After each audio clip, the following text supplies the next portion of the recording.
لو أنزلنا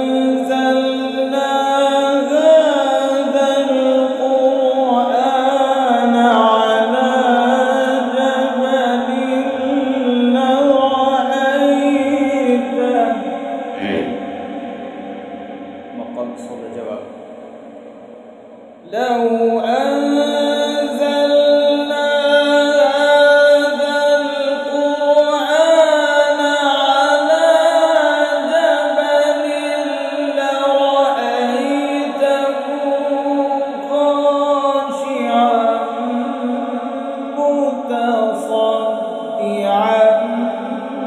من خشية الله.